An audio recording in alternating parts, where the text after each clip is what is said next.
अस्सलामु अलैकुम वरहमतुल्लाहि वबरकातुहू। अल्लाह ताला आप सबको रमज़ान की रहमतों, नेमतों और बरकतों से मालामाल फरमाए। तो आज इंशाअल्लाह अज़ीज़ हम एक छोटी सी नेकी के बारे में बात करेंगे, जहाँ अल्हम्दुलिल्लाह अल्लाह ने हमें रमज़ान दिया और हम अल्लाह ताला की इबादत में मशगूल हैं अल्लाह की तौफीक से। तो उसके मुकाबले में ये तो बहुत छोटी सी नेकी है, लेकिन इसका सवाब बहुत ज़्यादा है। सबसे पहले तो मैं बात करूँगी कि अल्लाह ताला ने अल्हम्दुलिल्लाह हमें ये जिस्म दिया और इसमें 360 जोड़ हैं। अल्लाह के नबी सल्लल्लाहु अलैहि वसल्लम की हदीस है कि इन 360 जोड़ों का सदका है इंसान के ऊपर।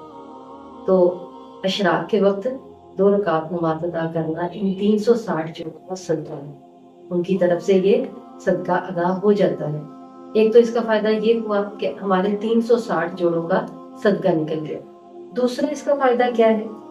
सैयदना अनस रज़ियल्लाहु तआला अन्हु कहते हैं कि नबी करीम सल्लल्लाहु अलैहि वसल्लम ने इरशाद फरमाया, जिसने फजर की नमाज बाजमात अदा की, फिर उसके बाद अल्लाह के जिक्र में मशगूल रहा, यानी अपने नमाज की जगह पे बैठा रहा, अल्लाह का जिक्र करता रहा, कुरान पाक की तिलावत करता रहा, यहाँ तक कि सूरज तलू हो गया।